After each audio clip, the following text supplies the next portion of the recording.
Hello everyone and welcome to your own show of economics that is economics on the move. तो move करते हैं video number 114 में, जिसमें हमें government budget के नेक्स्ट टॉपिक को डिस्कस करना है। लास्ट वीडियो में हमने गवर्नमेंट बजट से रिलेटेड कुछ डिस्कशन किया है, सो आई विल रिक्वेस्ट कि आप में से जितने लोगों ने उस चीज़ को नहीं देखा है, go and watch the video number 112 and 13 for the introductory discussion. और शुरू करने से पहले हर बार की तरह मैं जो आप लोगों से रिक्वेस्ट करता हूं कि आप में से जितने लोगों ने हमारे चैनल को, हमारे इस प्लेटफॉर्म को फॉलो अप नहीं किया है, आप सब्सक्राइब करके बेल आइकन को दबा के फॉलो करिए। साथ ही साथ ज़्यादातर लोगों को शेयर करिए, सोशल मीडिया प्लेटफॉर्म पे भी आप हमें फॉलो करिए, और वहाँ पे अगर आप अब इस वीडियो को देख रहे हो तो प्लीज़ हमारे पेज को फॉलो और लाइक करिए। तो चलिए स्टार्ट करते हैं। लेट अस सी कि 114 पे हमें किन चीज़ों की तरफ आज डिस्कशन करना है।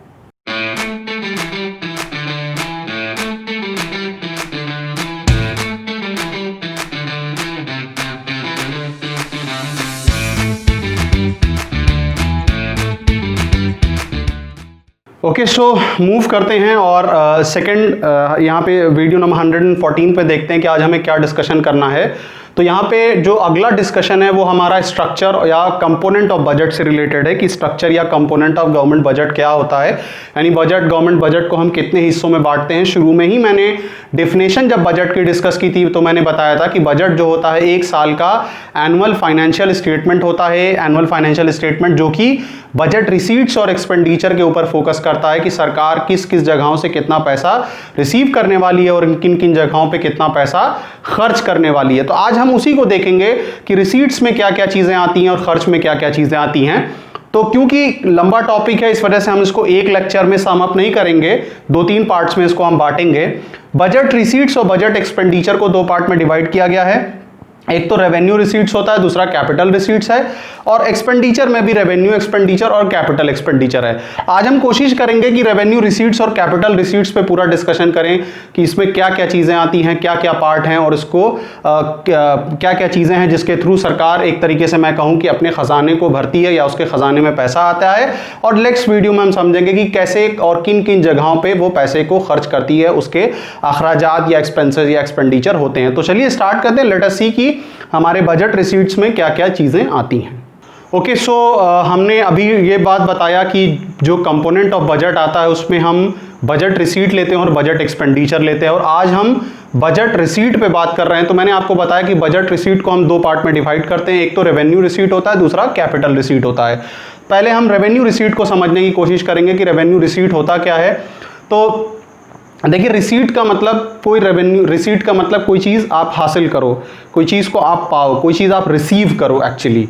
अब रेवेन्यू का मतलब ये होता है, आप एक याद रखिएगा कि जहाँ पे भी रेवेन्यू की बात आ जाती है, रेवेन्यू का मतलब कि वो इनकम जो रेगुलर बेसिस पे आप रिसीव करते रहते हो। यानी रेवेन्यू और कैपिटल के बीच का एक मेजर डिफरेंस ये कि जब आप कैपिटल की बात करोगे, और चाहे कैपिटल को लॉस के साथ जोड़ो, प्रॉफिट के साथ जोड़ो, वो कोई बहुत लार्ज अमाउंट के बारे में बात करता है। लेकिन रेवेन्यू कोई ऐसी चीज़ होती है जो रेगुलर बेसिस पे आप जनरेट करते रहते हो, और ये कोई ऐसी चीज़ नहीं होती है जो once in a life of a business होता है, बल्कि रेगुलर बेसिस पे आपको वो पैसा मिलता रहता है। तो रेवेन्यू रिसीट क्या होगा? नटशेल में रेवेन्यू रिसीट क्या है कि 2 बातें यहाँ पे। रेवेन्यू रिसीट वो रिसीट होती है which do not create any corresponding liability for the government. पहली बात ये कि रेवेन्यू रिसीट कोई ऐसी रिसीट है जिसके हासिल करने में या फिर जिसको जब आप रिसीव कर रहे हो तो उसकी वजह से कोई लायबिलिटी अराइज नहीं होती है। Example, tax revenue. अब देखिए, टैक्स रेवेन्यू क्या है? सरकार टैक्स लेती है, आपको पता है, डायरेक्ट टैक्स लेती है, इनडायरेक्ट टैक्स लेती है, इनडायरेक्ट टैक्स जिसको हम जीएसटी कहते हैं।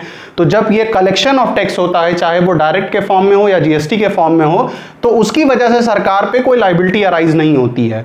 ठीक है, तो यहां पे हम ये क्या कहेंगे कि this will be a part of revenue receipt, पहली बात। दूसरी बात क्या है कि revenue receipt do not cause any reduction in the asset of government, यानी रेवेन्यू रिसीट की वजह से सरकार की कोई एसेट में कमी नहीं आती है। यानी पहली बात ये कि रेवेन्यू रिसीट की वजह से सरकार की कोई लायबिलिटी नहीं बढ़ती है, और दूसरी बात ये कि रेवेन्यू रिसीट की वजह से सरकार की एसेट में किसी तरीके की गिरावट या कमी नहीं आती। एग्जाम्पल क्या है?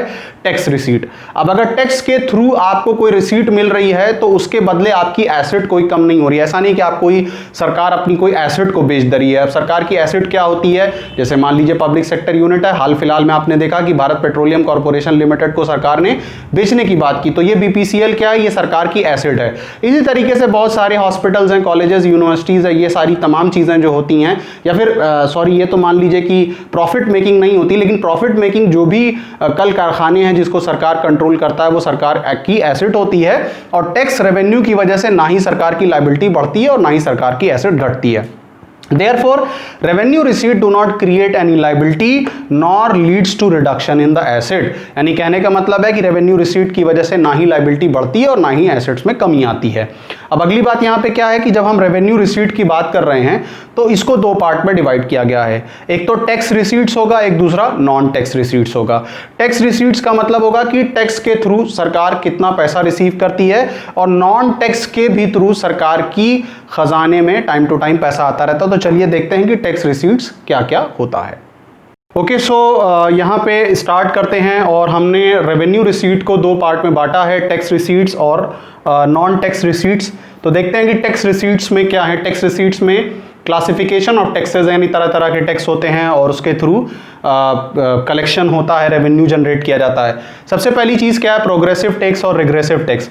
अब देखिए टाइप्स ऑफ टैक्सेस में अगर हम बात करें, बहुत तरीके के प्रोग्रेसिव टैक्सेशन सिस्टम एक ऐसा टैक्सेशन सिस्टम होता है जिसमें टैक्स का लगने का या टैक्स को लगाने का जो तरीका होता है वो ये होता है कि इंसान जितना रिच है, जितना ज़्यादा पैसा कमाएगा उसको उतना टैक्स पे करना पड़ेगा, और जो जितना कम है उसको उतना कम पे करना पड़ेगा। यानी प्रोग्रेस जैसे जैसे आप करते जाओगे वैसे वैसे अमाउंट ऑफ टैक्सेस आपको ज़्यादा पे करना पड़ेगा।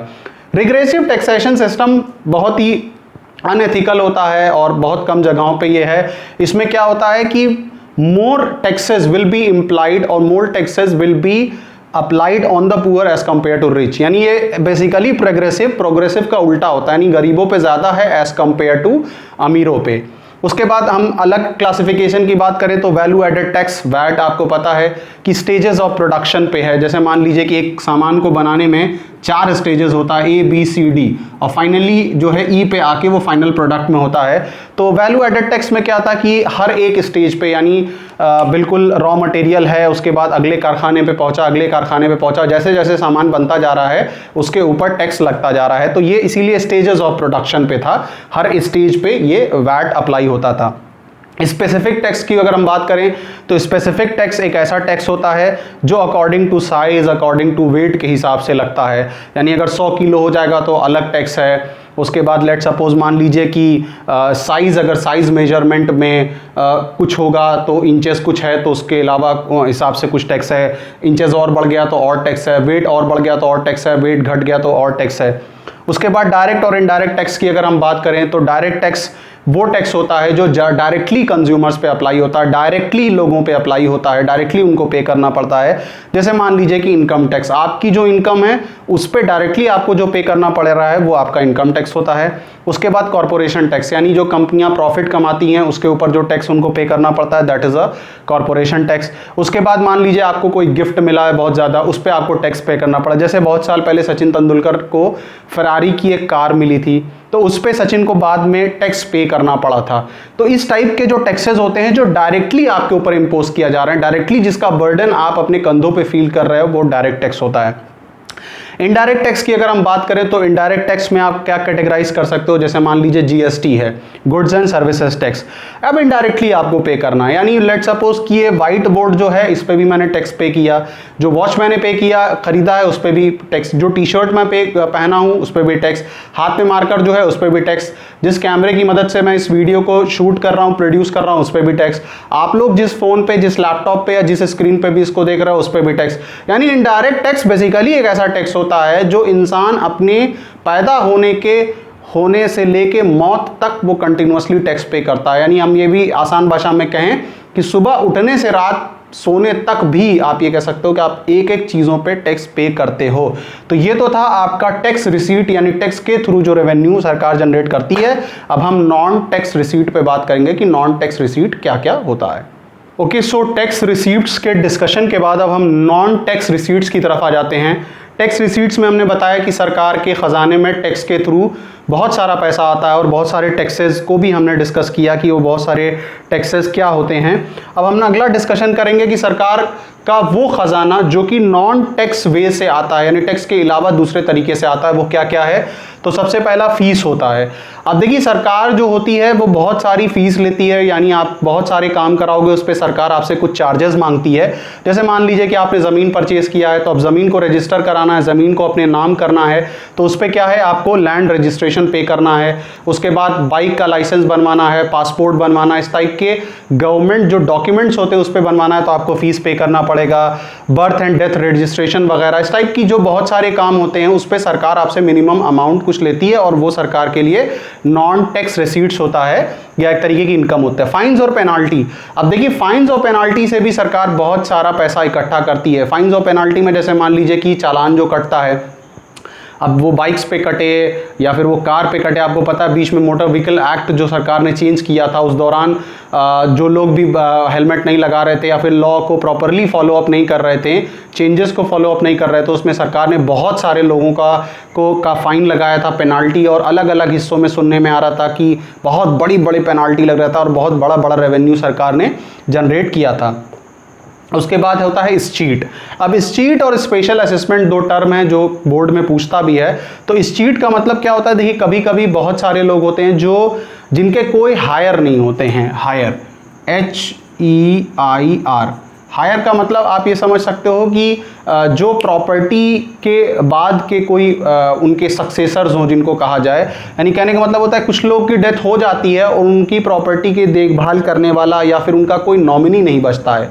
तो नॉमिनी नहीं बचेगा तो ऐसी सिचुएशन में जो उनकी प्रॉपर्टी रहती है, यानी उनके मान लीजिए कि घर है, मकान है, कुछ भी है, वो कहाँ ट्रांसफ़र हो जाते हैं, उनको गवर्नमेंट अपने अंडर में ले लेती है, गवर्नमेंट जब्त कर लेती है, गवर्नमेंट अपनी प्रॉपर्टी उसको बना लेती है, बिकॉज ऑफ द रीज़न कि वो लावारिस प्रॉपर्टी हो गई या फिर उसका कोई देखभाल करने वाला नहीं है, उसका क्लेम करने वाला कोई नहीं है। स्पेशल असेसमेंट की बात करें तो देखिए कभी कभी होता क्या है कि आपकी प्रॉपर्टी की वैल्यू सरकारी डेवलपमेंटल एक्टिविटीज़ से बढ़ जाती है। अब सरकारी डेवलपमेंट एक्टिविटी का आपका घर जहाँ पे था वहाँ पे सरकार ने मान लीजिए कि बहुत बड़ा पार्क बना दिया, या फिर सरकार ने बहुत बड़ा प्लेग्राउंड बना दिया, या सरकार ने नेशनल हाईवे वहाँ से निकाल दिया, कुछ ऐसा कर दिया जिसकी वजह से अचानक से जो आपकी ये लैंड है या फिर जो ये हाउस है इसकी कीमत अचानक से इंक्रीज़ हो गई।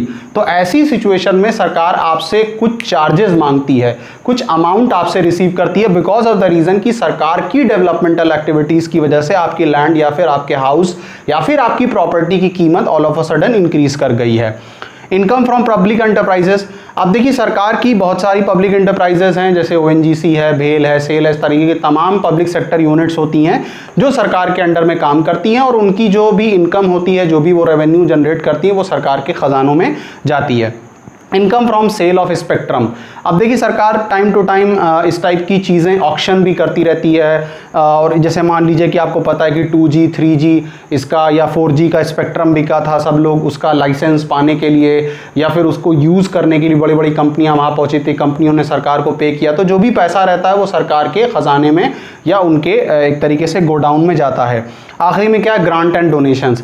अब देखिए सरकारों का जो रेवेन्यू रिसीट का तरीका होता है, स्पेशली जो नॉन टैक्स में हम देख रहे हैं, उसमें हमने देखा कि ये बहुत सारे तरीके होते हैं, और उसमें एक और इम्पॉर्टेंट तरीका होता है कि सरकार को टाइम टू टाइम ग्रांट और डोनेशंस भी मिलते रहते हैं। जैसे इस वक्त जब मैं इस वीडियो को शूट कर रहा हूँ 7 जून 2020 में, तो उस वक्त अभी हाल में ही जस्ट कुछ दिन पहले 2-4-5 दिन पहले सरकार को वर्ल्ड बैंक से अच्छा खासा अमाउंट जो है बिलियंस में कोविड के नाम पे मिला है, यानी कोरोना वायरस के नाम पे मिला है। तो इसी तरीके से भारत सरकार को भी पास्ट में भी कुछ पैसा IMF ने दिया है, वर्ल्ड बैंक ने भी दिया है, WHO भी कुछ फंड करता है ताकि आपको कोरोना वायरस और उसकी जो प्रॉब्लम है उससे आप फाइट कर सको।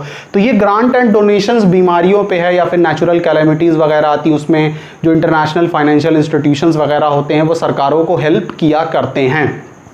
तो ये तो था हमारा नॉन टैक्स रिसीट, जिसमें हमने वो सारे सोर्सेज देखे जो एल्स दैन टैक्स था और जो सरकार के लिए ख़जाने में पैसा भेजते हैं या डालते हैं या फिर सरकार अपना ख़जाना इनसे भरती है। ओके, सो रेवेन्यू रिसीट्स में हमने टैक्स और नॉन टैक्स को डिस्कस करने किया है, और उसके बाद अब हम कैपिटल रिसीट की तरफ बढ़ते हैं। कैपिटल रिसीट में मैं शुरू में ही एक बात कहना चाहूँगा कि कैपिटल रिसीट में लार्ज अमाउंट की बात होगी, चाहे एसेट हो चाहे लायबिलिटी से रिलेटेड हो। तो कैपिटल रिसीट में दो बातें हैं। कैपिटल रिसीट वो रिसीट होती है विच क्रिएट्स अ लायबिलिटी, यानी सरकार को बहुत सारा पैसा तो मिलता है कैपिटल रिसीट के थ्रू, लेकिन सरकार के ऊपर एक ऑब्लिगेशन आ जाती है, एक जिम्मेदारी आ जाती है और एक लायबिलिटी क्रिएट हो जाती है। और कैपिटल रिसीट एक ऐसी चीज होती है जिसमें अगेन सरकार को पैसा बहुत मिलता है, but this causes reduction in the asset of the government, लेकिन इसके थ्रू सरकार की एसेट्स कम हो जाती है। तो अब क्या है इसमें, जरा डिटेल में देखते हैं। सबसे पहला क्या है, रिकवरी ऑफ लोन। अब देखिए हमको पता है कि सरकारें जो होती हैं वो स्टेट गवर्नमेंट को भी लोन देती हैं, और उसके बाद सरकार जो होती है फाइनेंशियल इंस्टीट्यूशंस को भी लोन देती है, और सरकार दुनिया भर के कंट्रियों को या फिर इंटरनेशनल फाइनेंशियल इंस्टीट्यूशंस को भी लोन देती है। तो हम जब किसी को लोन देते हैं, यानी जो लोन दे रहा है वो ये कहेगा कि जो मैं चीज़ दे रहा हूँ सामने वाले को वो मेरे लिए एसेट है, लेने वाला तो कहेगा कि लायबिलिटी। लेकिन जब हम पे करेंगे, लेट सपोज कि आप लोग जो वीडियो देख रहे हैं वो अपने आप को गवर्नमेंट मान लीजिए, मैं भी गवर्नमेंट मान लेता हूं, तो मैं मानता हूं कि मैं जब किसी को लोन दूंगा तो मैं कहूंगा कि ये एसेट है। उसका रीजन है कि उस पर मुझको रेगुलर इंटरेस्ट रिटर्न मिलता रहेगा। तो अब होता क्या है कि जब सरकारें लोन देती है तो वो कहती है कि ये मेरे लिए एसेट है, लेकिन जब सरकार उस लोन को वापस पा जाएगी तो वो एसेट उनकी खत्म हो जाएगी। यानी रिकवरी ऑफ लोन के केस में सरकार की जो एसेट्स होती है वो सरकार की एसेट्स कम हो जाती है, रिड्यूस हो जाती है। दूसरा, बोरोइंग एंड अदर लायबिलिटीज। अब देखिए सरकार बोरो भी करती है। सबसे पहला क्या है, जनरल बोरोइंग होती है। सरकार मार्केट से पैसा उठाती है। तो मार्केट से पैसा उठाने का क्या तरीका होता है कि लोगों को के हाथ में कुछ फाइनेंशियल पेपर बेच दे। लेकिन लेट सपोज कि जैसे मान लीजिए कि आज के टाइम की अगर मैं बात करूं कि सरकार कोविड बॉन्ड इशू कर दे। अब कोविड बॉन्ड इशू करेगी तो कोविड बॉन्ड मार्केट में जब बेचेगी, लोग उस बॉन्ड को खरीदेंगे, तो सरकार लोगों से पैसा तो ले रही है, लेकिन उस पर्टिकुलर बॉन्ड पे, उस पर्टिकुलर कागज के पन्ने पे सरकार को रेगुलर कुछ पे करना पड़ेगा। तो बोरोइंग एंड लायबिलिटीज के केस में सरकार जो है जनरल बोरोइंग करके बहुत सारा पैसा तो उठा लेती है, but it creates a liability for the government. यहाँ पे सरकार की जो होती है वो लायबिलिटी जो होती है वो इंक्रीज हो जाती है। Reserve bank of India, again आपको पता है कि reserve bank of India central bank है, और सेंट्रल बैंक से भी सरकार बहुत सारा पैसा होती है, इसीलिए रिजर्व बैंक को क्या कहा जाता है कि लेंडर ऑफ लास्ट रिजॉर्ट, यानी सरकार का लेंडर ऑफ लास्ट रिजॉर्ट होता है। जब सारे दरवाजे बंद हो जाते हैं तो सरकार रिजर्व बैंक ऑफ इंडिया के पास पहुंचती है, और यहां पे भी सरकार की लायबिलिटी इंक्रीज हो जाती है बहुत सारा अमाउंट रिसीव करके। रेस्ट ऑफ द वर्ल्ड की भी बात करें तो सरकार बहुत सारे फाइनेंशियल इंस्टीट्यूशन को अगर लोन देती है तो वहां से लोन लिया भी करती है। तो जब लोन लेगी, बहुत सारा अमाउंट रिसीव करेगी, तो यहां पे क्या होगा कि उसकी लायबिलिटी इंक्रीज हो जाएगी। लास्ट अदर रिसीट्स में लास्ट टॉपिक जो है था, लास्ट चीज जो है वो क्या है, डिसइन्वेस्टमेंट। ये काफी फेमस वर्ड है। इन्वेस्टमेंट का मतलब होता है कि आप पैसा इन्वेस्ट करिए, डिस का मतलब होता है पैसा वहां से खींच लीजिए या पैसा आप एक तरीके से वहां से हटा लीजिए, वहां से बाहर कर लीजिए। तो डिसइन्वेस्टमेंट का मतलब क्या आएगा कि sale of public sector into the hands of the private sector, यानी सरकार की जो पब्लिक सेक्टर यूनिट्स होती हैं उनको जब प्राइवेट सेक्टर को बेच दिया जाता है तो टेक्निकली उसको हम डिसइन्वेस्टमेंट का प्रोसेस कहते हैं। और डिसइन्वेस्टमेंट के प्रोसेस में एक तरफ तो सरकार के खजाने में बहुत सारा पैसा आता है, लेकिन जो सरकार की एसेट्स होती है वो फॉल कर जाती है। और हमने कैपिटल रिसीट में यही बात देखी है कि कैपिटल रिसीट में सरकार के खजाने में एक तरफ तो सरकार का ये जो खजाना है इसमें बहुत सारा पैसा आ जाता है, लेकिन एक तरफ हम देखते हैं कि सरकार की एसेट फॉल करती है या फिर सरकार की लायबिलिटी इंक्रीज कर जाती है इस खजाने को बनाने के चक्कर में। तो ये तो था कैपिटल रिसीट का कुछ टॉपिक जो हमको डिस्कस करना था। आप स्क्रीनशॉट ले सकते हैं। आज की इस वीडियो में हमने बजट रिसीट में रेवेन्यू रिसीट और कैपिटल रिसीट को डिस्कस किया, रेवेन्यू रिसीट में टैक्स और नॉन टैक्स को डिस्कस किया है। इससे पहले के भी लेक्चर्स को अगर आप देखो 112 और 13 में, तो हमने बजट का इंट्रोडक्टरी डिस्कशन किया है। तब तक के लिए आगे हम और टॉपिक्स को आपके साथ लाते रहेंगे। आप में से जितने लोगों ने इकोनॉमिक्स ऑन द मूव को सब्सक्राइब नहीं किया है, मैं रिक्वेस्ट बार बार कहता हूं कि प्लीज़ आप सब्सक्राइब करके ज़्यादा से ज़्यादा लोगों तक इस वीडियो को पहुंचाइए, लेक्चर्स को शेयर करिए, ज़्यादा से ज़्यादा लोगों तक पहुंचाइए ताकि इस लॉकडाउन में ज़्यादा से ज़्यादा लोग इसका बेनिफिट ले सके। So stay blessed guys and keep on watching economics on the move. Thank you.